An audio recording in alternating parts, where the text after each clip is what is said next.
to go? All right. Hi, everyone. Howdy. Wow, I sound really bad. Sorry for the next 45 minutes you're going to listen to my lovely voice. So thanks for coming back from lunch, wherever that was, or breakfast, or waking up.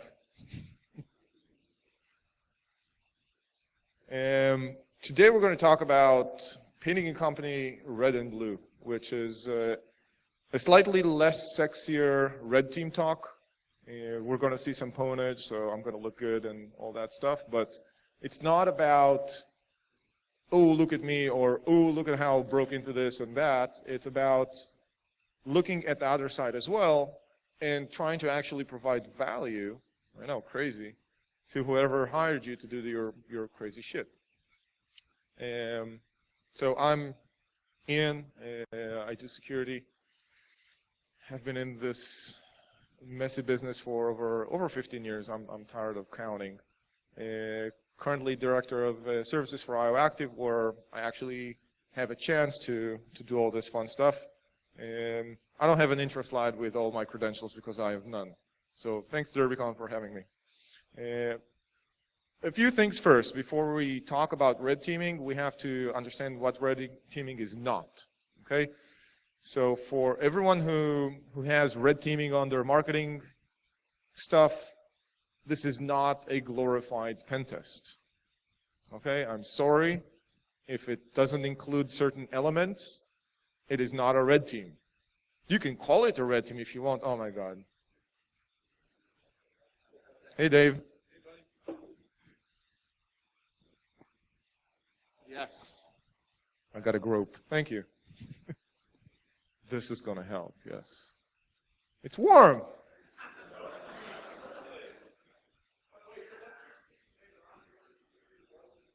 This is disgusting.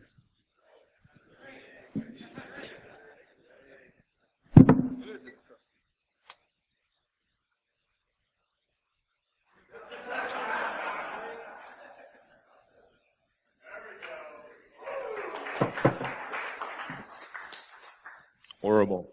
Horrible taste. But it's Kentucky. What do you expect? So, again, it's not glorified pen testing. No matter how hard you try and how much ninja whiz-bang shit you have in your glorified pen testing, it is not red teaming. A red teaming engagement is, by definition, covering certain areas, like all three main elements of a threat, which is social, physical, and electronic, all right? And electronic, not exclusively electronic. So when you look at a red team engagement, you really should look. Hello, folks. I'm Geek here. Unfortunately, we had some technical difficulties, and the app media seems to have frozen up here, and we don't get any more live video or audio until slightly before the 4-minute mark. So just hang in there.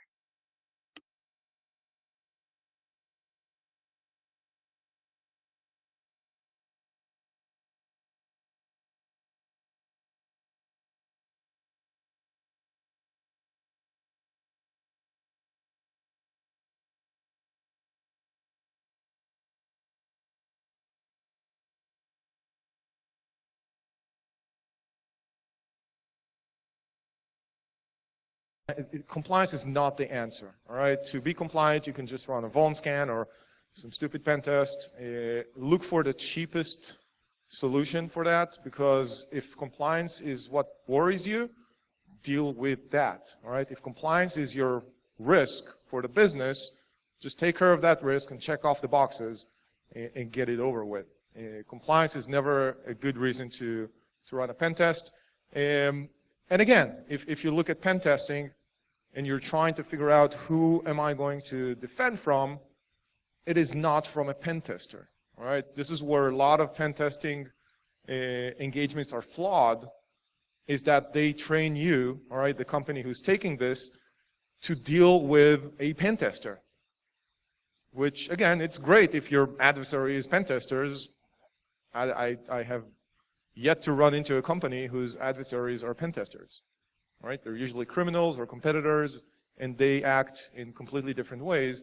And that's really the value of red teaming. It's that ability to go beyond click, click, click. I'm a pen tester. I have a rules of engagement and some ethics, and this is what I provide, and really go beyond that. So if I try to put these on a scale, vulnerability assessments, all right, that's great to kind of know what I have right now. Pen testing, how bad is it? How bad is each vulnerability from a technical perspective, and how far can I get using that?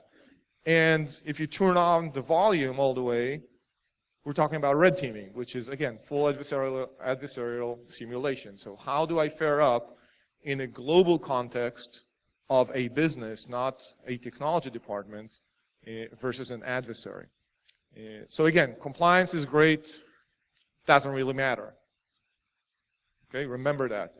We use compliance a lot as a driver to get funding for more interesting shit to do in the company. All right, that's great. That's hacking the business. IT, again, it's fantastic. I love all the focus on technology and systems and applications and mobile apps and connectivity and all that stuff, but red teaming is really breaking out of that, of the matrix and understanding that we have a bigger context, and that's critical. Again, critical in understanding how that works. So now that we kind of got the basics laid down of what's a red team and why do we do it, and we have enough reasons, the first task is to get a red team. And again, that's not trivial. Getting a bunch of pen testers to red team you is probably not a good idea. And the reason is that you need a team that can cover all three circles that I've shown before on that Venn diagram, that can do adversarial actions in those contexts, and that can play well together to simulate what a real adversary would do. So when we look for a red team, we're looking for different skill sets across different people to assemble that team. So that's it's a good example to kind of gauge each person's skill set in a certain area. So I'm going to read it from behind. Bob can be an expert physical security guy. He's got some basic electronics, and social is like, not so good. Joe, on the other hand, is a great social engineer.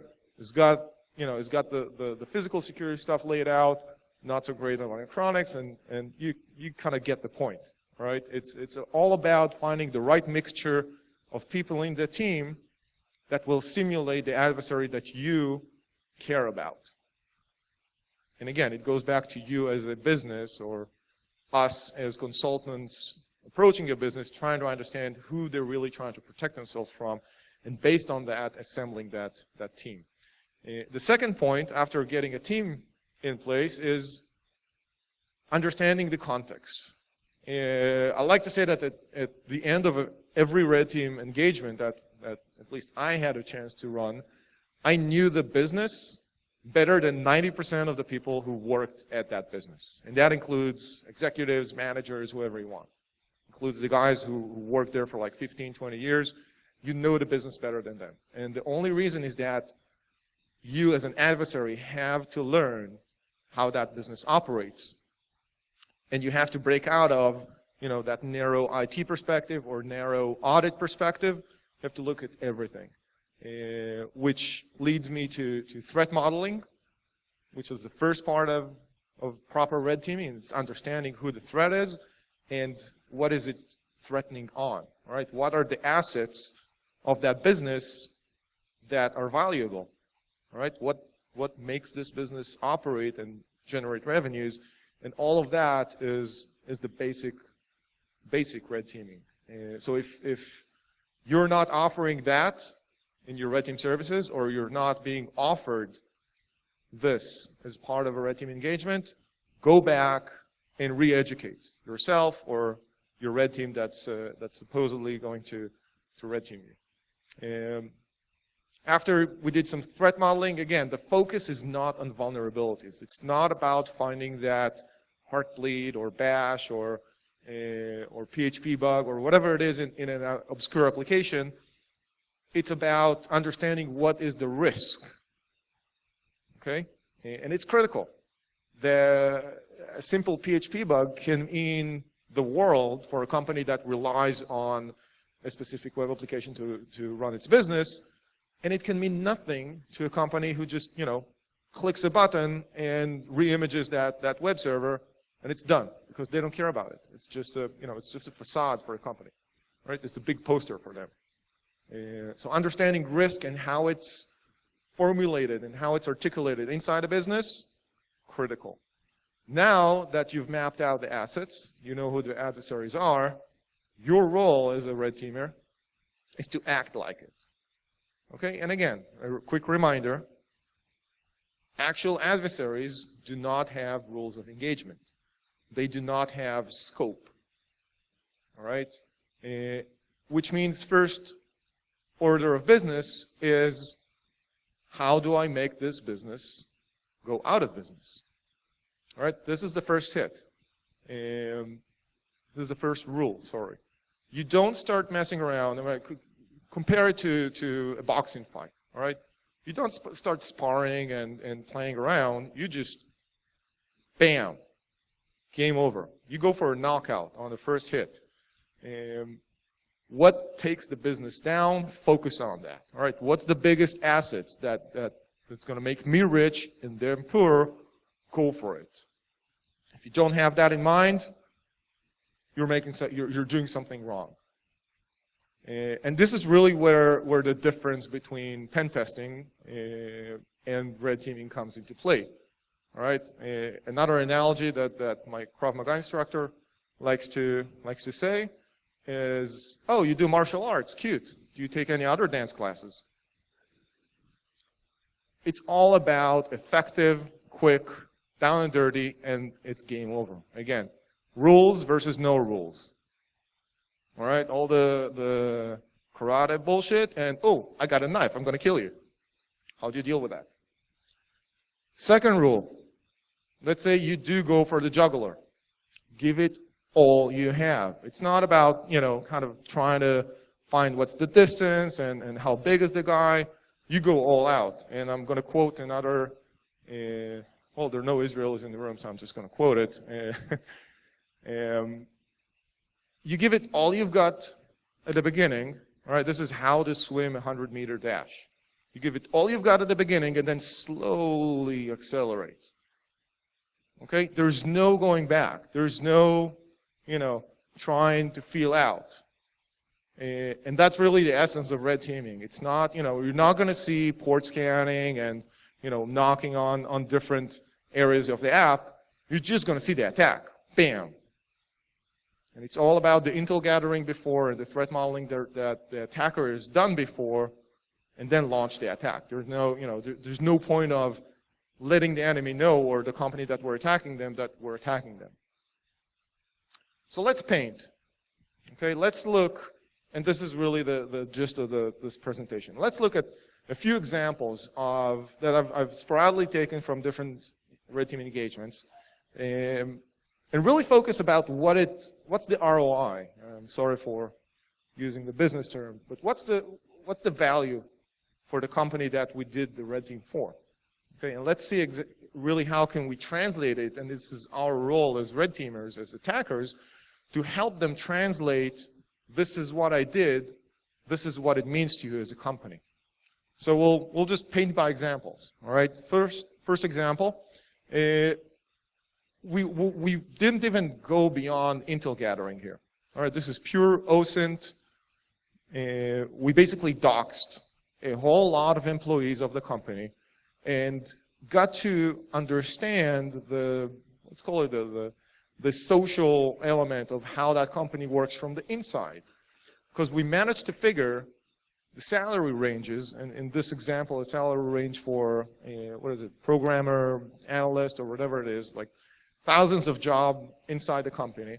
And as you can see, the salary range is pretty significant. It's almost double when you look at the bottom and the top of that range. And further digging into social profiles and creating profiles on a lot of people in the company, we came to understand that this is because of a high turnaround in the company. They were hiring a lot of college kids and firing them after, a couple of years, basically just going through them. And there's a bunch of elderlies that were in the company for like 10, 15 years, probably at the high end of the salary. Now imagine working in a company where your peers could be either college graduates or people who are getting paid twice what you're getting paid for the same job. And they're probably doing half of it. Right? So there's a lot of social tension that helped us understand how to attack or how to craft an attack on that specific level of employees. And again, this is all open source intelligence. We haven't even touched anyone before that. An additional element that we managed to create while social profiling and creating dossiers on executives was creating full hijacking profiles on the CEO and a few executives. And that really freaked him out as well, because I know who your kids are, who your wife is, what's your daily schedule, where did they go to school, who picks them up, where did they go afterwards, what your wife's hobbies, when does she go to the gym, and when does she go to see her friends, and like full dossier. To create leverage, because this is what an attacker would do in certain companies, and this company was a good example of someone who would want to create leverage on those. So from a red team perspective, we really simulated how an attacker would profile the company. Right? We created personal profiles and identified weak social points. Again, going back to those analyst developers. Now, from a blue team perspective, it's not all about, oh my God, you just did what to my CEO? Or, oh, you found that we have, a lot of range in our salaries. It's about first of all, understanding what information is public. Surprisingly, a lot of companies do not know what's their social profile or public profile online. They just think that, oh, we have a website. That's our online presence, right? We have a website and a blog and maybe 10Ks that we publish, and that's about it. But no, it's really understanding the full breadth of online presence and how that affects their risk posture. Second of all, it's really to train key personnel on how to act on their personal safety. Mr. CEO, no, you cannot keep checking on Foursquare every morning in your Starbucks. Why? Because it creates a very easy to use pattern. All right? You cannot tag your kids on your public Facebook profile that is accessible to everyone, because that creates a problem. All right? You are a liability to the company. All right? Your executive protection program should take that into account, because right now it doesn't. And you're just shooting information everywhere.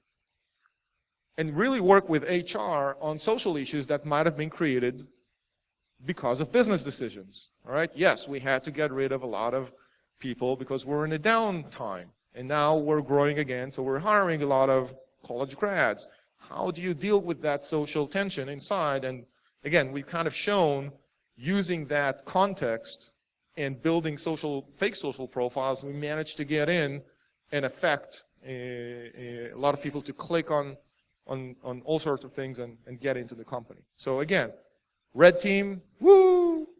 I've got your CEO on dossier, and I know where his wife goes to do Pilates. Blue team perspective, okay, this is what we need to deal with, map it out, and take action on it. Very simply. Who knows what this is? Lights in my eyes, I can't see shit. Yes. Good. It's a wireless access point from Aruba that has a VPN back to the corporate. This was part of a red team where we really struggled with attacking a certain office and its wireless environment. And what we said is, all right, it's all configured perfectly, really. They used all the best practices, it's nailed down, didn't get a chance to hammer it out. So we went out for the supply chain and managed to grab one of these in transit to a remote office where it would be installed and everything is pre-configured. Grabbing one of those made it fairly simple to open up the configuration, dump the the support file and config file, and from it extract the connectivity information that VPN back to headquarters. Create a fake, an alternate OpenVPN on Linux, and bam, we're in. Very simple. All right. Again, the wireless configuration nailed down perfectly. Aruba, by the way, fixed this. They're not, if you try to dump a config file and support file again from their wireless access points, they do not have the keys in there the way they had it before. So that's, sorry. Can't do that again. But again, it's all about going for the supply chain and understanding how that affects the company back. So quickly recapping from a red team perspective, we went for a supply chain. It's not about hammering on that, on the same old attack vector and attack surface. It's understanding that the company operates on many different levels and they're not all technology. It's about piercing the perimeter paradigm. Again, very strong focus on creating a perimeter and maintaining it. But once I'm in, I was in all the way. Again, VPNing straight into the environment, everything was open. And the third thing is, we created an access point, right, an ingress point that should have been monitored and locked down. I mean, it kind of makes sense for a company to make sure that every incoming VPN connection is what it is, all right? And me connecting from an AWS instance doesn't fit the pattern of, this is supposed to be a Verizon or a T-Mobile or whatever it is, a connection from a certain geographical area. From a blue team perspective, how do we apply this knowledge? Well, first of all, when your IT controls are solid, you have to go beyond the technology. And again, this is where most companies struggle. IT is IT, physical is physical, HR is HR, no one talks to anyone, and it's, the silo approach is dead. It's not going to work, especially when you're attacking someone. So go beyond the technology and try to understand how your perfectly configured access points are deployed, right? How do we ship them? Do we ship them securely? Do we know that they actually got to where they were supposed to go? Right? Are we monitoring, an access point going up, creating a VPN, and making sure that it is what it is and no one actually got in the way? Expand monitoring towards the unknown. Again, is this VPN connection valid? Shouldn't come from AWS. And internally, once we pierce the perimeter, it's really understanding that we need much more role-based access controls over assets because we can just run through everything. Okay? So again, it's breaking that perimeter paradigm and making sure that they understand security needs to go, this is truly a layered security and not just, buzzwords.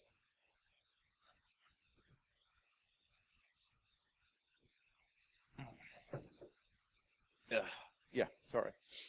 Next example, someone knows what this one is. I'm trying to challenge you with equipment that are not your usual element. Anyone? No. Okay. Dave must know what this is. This is a control panel from a TV studio. Haha, Dave. Yeah, well. Yeah, I forgot that the VIP entrance just skips the whole. So this is a control panel that we, as part of the red team for a news organization, for a media outlet, we managed to compromise at some point. News and media in general are extremely fun. They have the wicked cool technologies that range from super old shit to brand spanking new technology. And they just mix everything together and everything works. It's truly IT by magicians. This is another element in that environment that we managed to compromise. This one is a flex control network. This basically is kind of a mini ICS control panel. A lot of equipment in use these days is automated, like with little robots. Most cameras aren't manually operated anymore. They're all remote and pre-programmed for a show. So this is the stuff that controls it. This controls audio patching of multiple sources, anything from media clips to, our correspondent in New York, in the storm, from the field, blah, blah, blah, blah, blah. So this is the audio patching. Some more audio stuff we found on a broadcast station that they had there. And again, full control over the control panel. This is an application from I think the 80s or 90s. Really bad, no security at all. And just, we just ran through so many different technologies once we managed to get in, that our learning experience was phenomenal, because we really had to understand what everything does. And one of my pen testers was like, Ian, I can have my own reality show because I control the studio right now. It's like lighting, cameras, the whole thing. And by the way, lighting is awesome, because you can affect, it really affects people. It can get really hot if you wanted to. So red team, blue team, what did we go through there?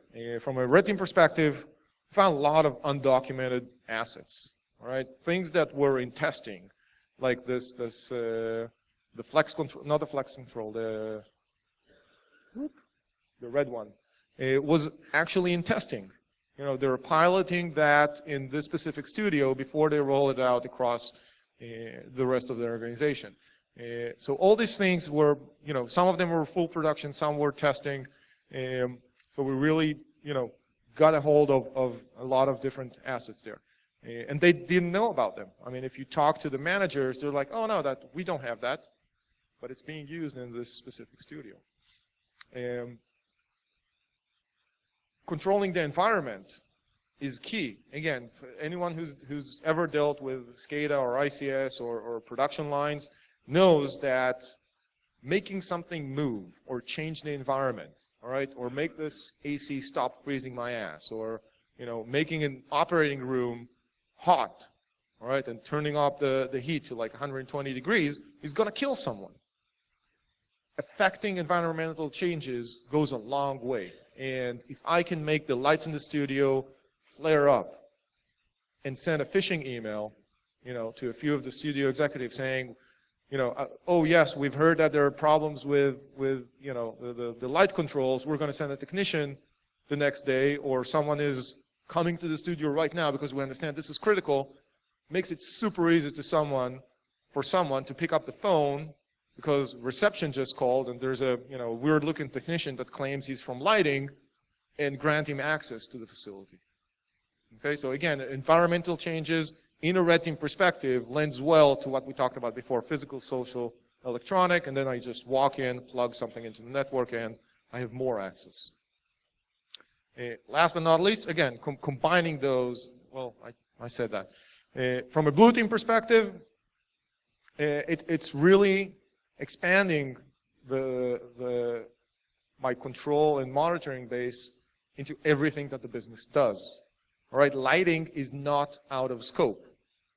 Okay, it is a production issue. They have special technicians for it. They have their own IT, and it wasn't under this and that company's IT organization's responsibility, because it's lighting, it's studio. It's not computers and databases.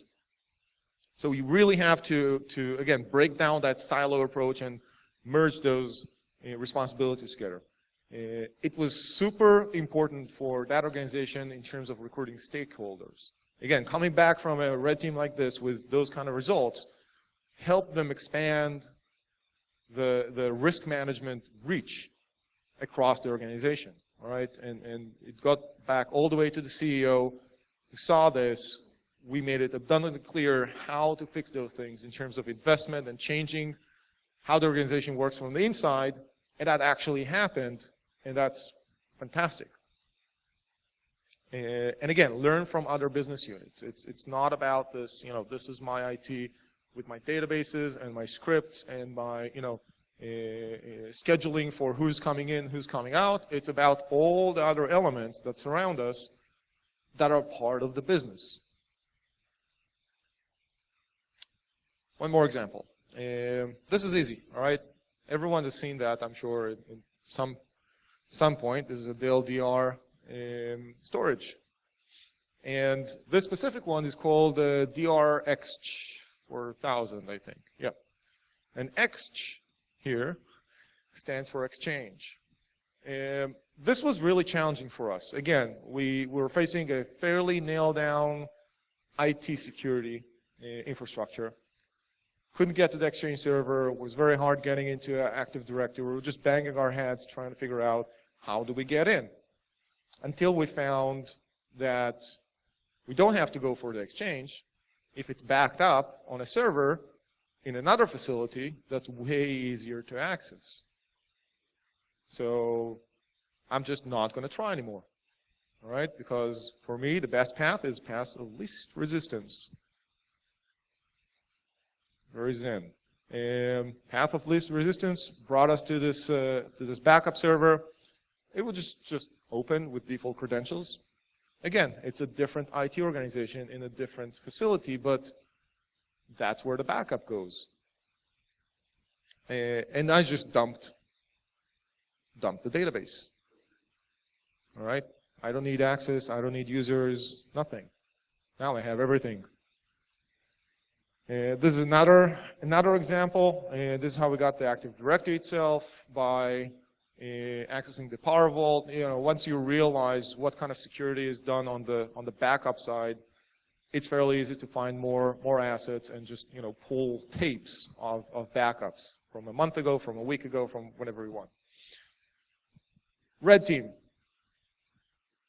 Super easy. Access critical assets out of their element. The fact that you know you have an Exchange server and Exchange data is great, and you're protecting it. You did a fantastic job, but you completely left out the fact that this asset doesn't just sit there by itself. All right, it has backup. It has life beyond what you think you're responsible for. And on the blue team side is the understanding that you have to follow that wherever it goes. Do you know where your backups go when they go off-site or to another server?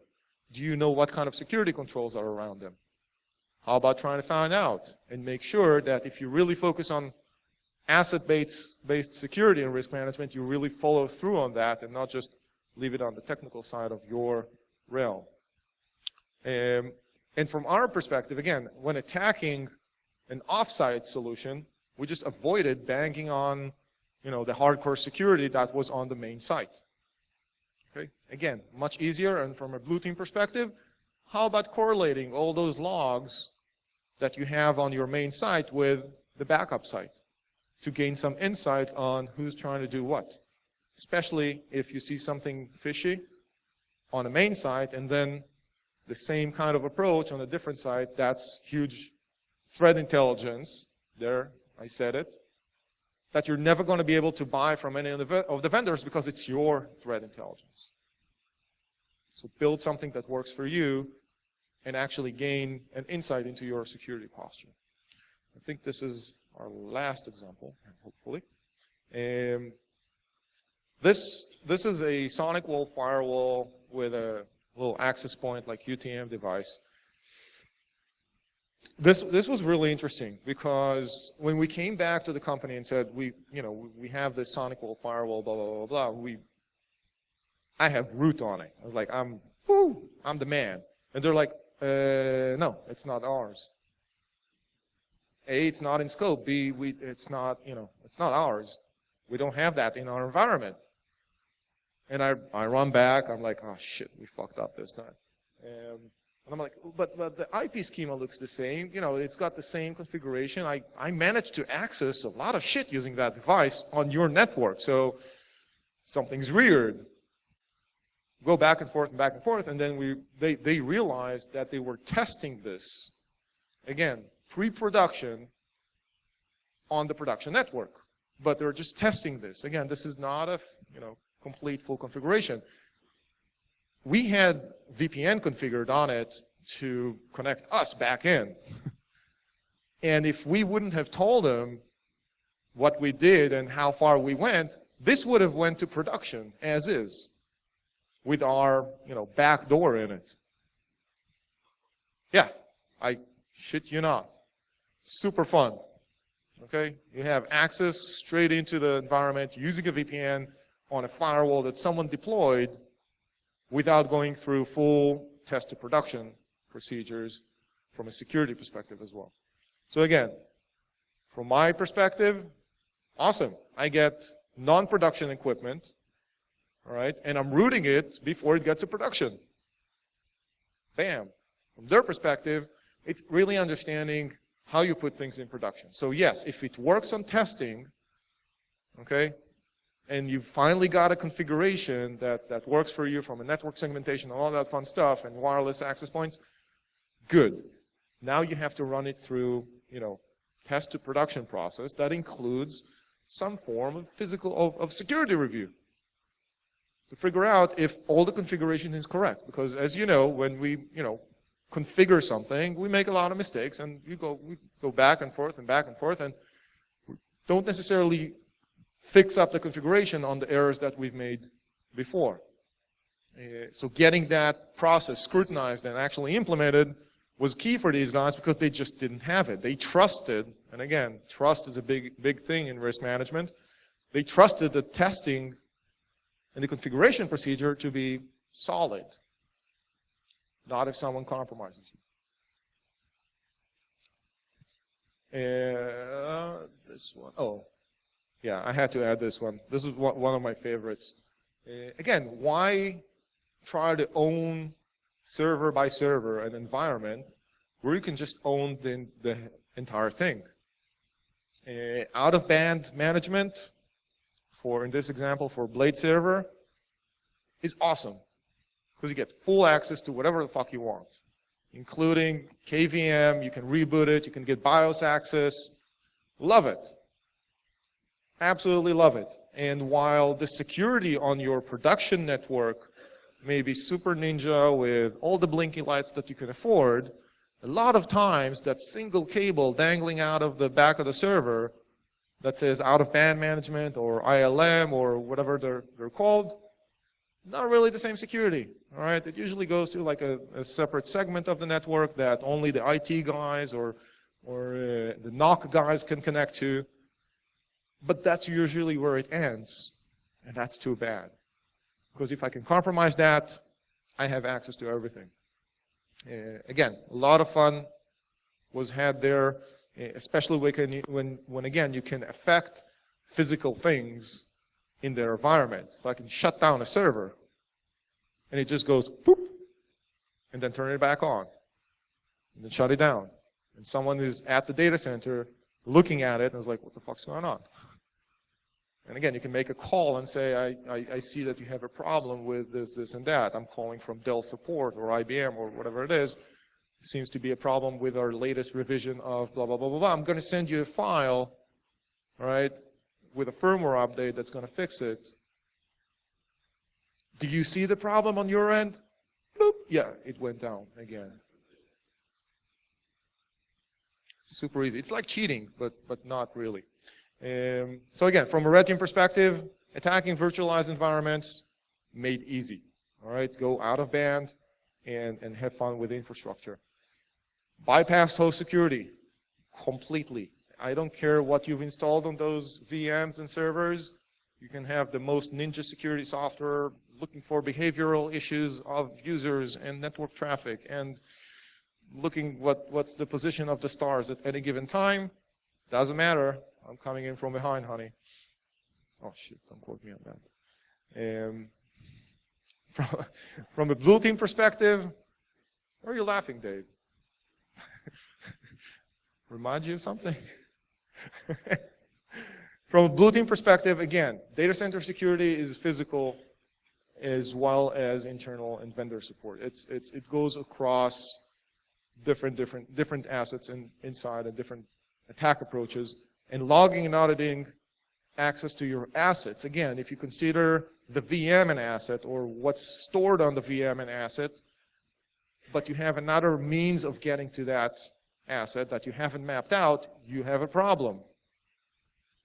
You can put as many controls and mitigating controls as your heart's desire on that VM logically, but you haven't secured access to it, you're still fucked. And again, an attacker is not going to spend his time trying to find a VM bypass or some Zen vulnerability when they can just access the thing from the backend, from out of band management. So how does blue team work really works? All right. And again, I'd like to debunk some myths here. They're not all like this, especially when we run red teams. Red team is usually not run an organization that's, sure, we just built our this and that, and let's do a red team. Yeah, what the hell? A red team is usually run an organization that's fairly mature in its security posture, because it can actually understand and implement recommendations from a red team result.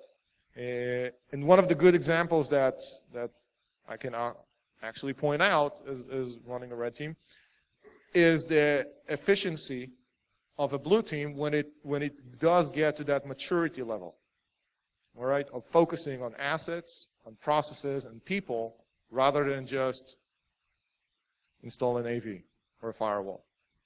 This is a phishing example from a highly targeted attack that we launched on an organization. There's an RSVP to some, and again, this is highly specific to a certain office, a certain location, a certain point of time where things were happening there, and it was like, we were like, "Ooh, this is awesome! We nailed down all the intel gathering, and this is going to work." Well, it didn't.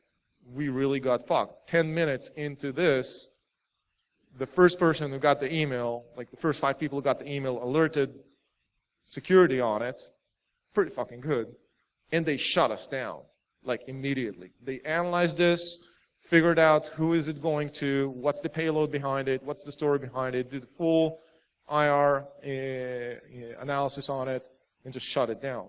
That was beautiful.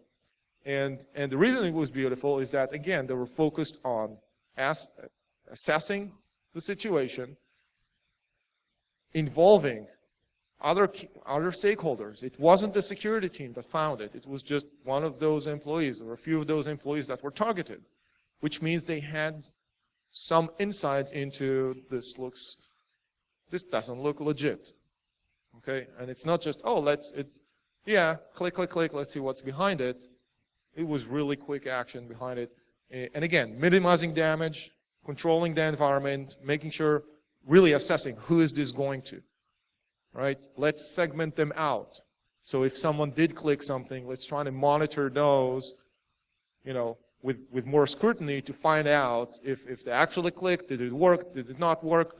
In parallel, get the forensics and IR teams to figure out what's the payload and how do we actually learn from this going forward. This was not, this specific blue team's first rodeo. This is like the second or third red team, which made me really happy, because I was like, damn, shut down.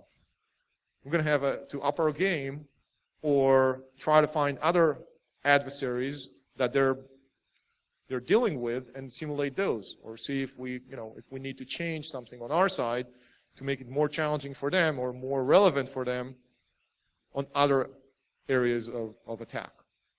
Okay, so again, this is the key slide basically on the blue team side, is really assessing, involving other parties, controlling and minimizing damage, and moving on to learn from it.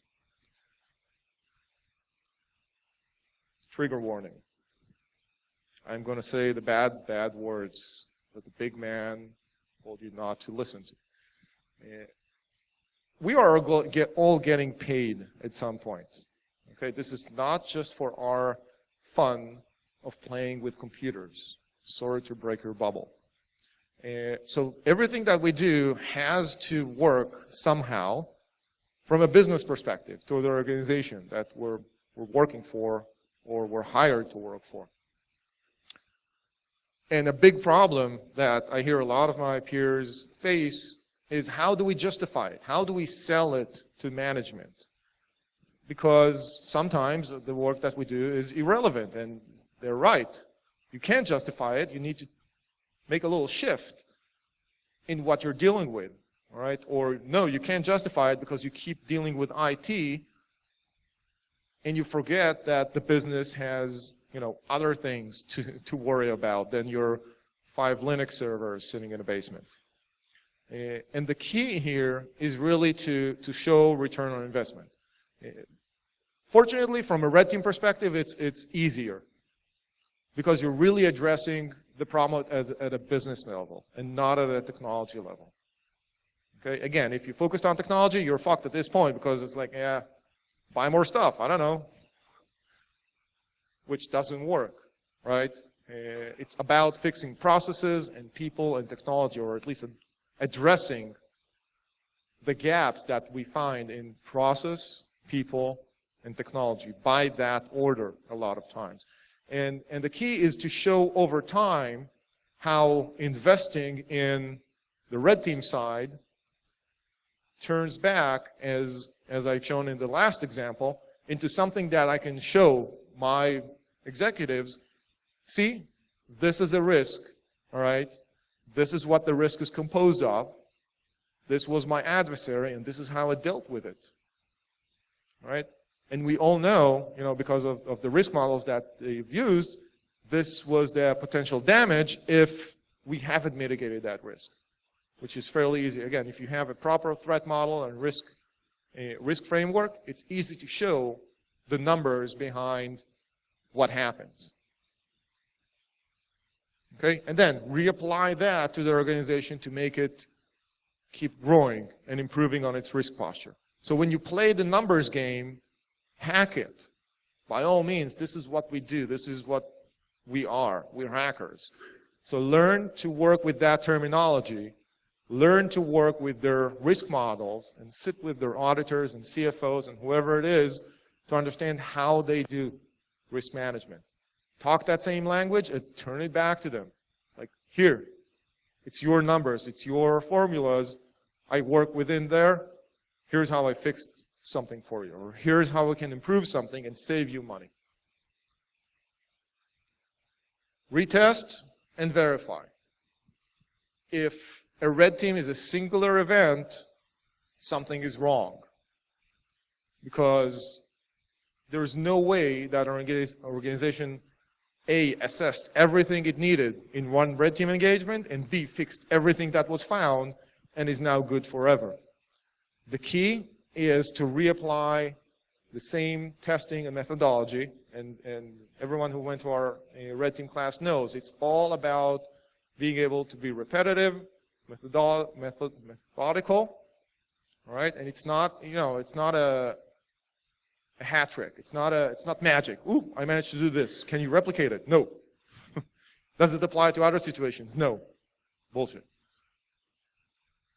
Okay, it's about a repetitive methodology that you can reapply and retest. And it's going to look different in the next time because the controls have changed, the assets have changed, all right? They actually learned something from the previous time, but you have to repeat the same methodology to test that area again. It's not about clicking run again on your Nessus scanner or Metasploit. It's about doing all that work, mapping, threat modeling, risk framework, and reapplying the mindset of the right threat community back into that same situation. And then deliver. This is the easy part, okay? Your only measure of success is if you deliver the work correctly. Don't try to sell. Don't try to, put it under, oh, this is supposed to work, or, I've gotten this far, the rest is trivial. No, show them that it's trivial. If you cannot prove that you can break it, it is unbreakable as far as I'm concerned. Okay, don't sell them theories and research, sell them proof. If this is breakable, show them that it's breakable. If this is exploitable, exploit it. If this lock is pickable, pick it. If you can't pick it, you can't get in. Very simple. And again, the only factor on the delivery is success. So please stick to it. Don't unleash your salespeople based on one-offs. All right, and show stunt hacks. Clear? This is all I have for you guys.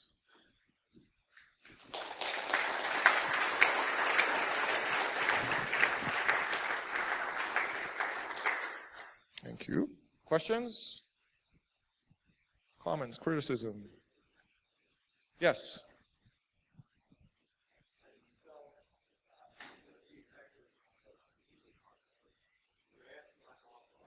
Yeah.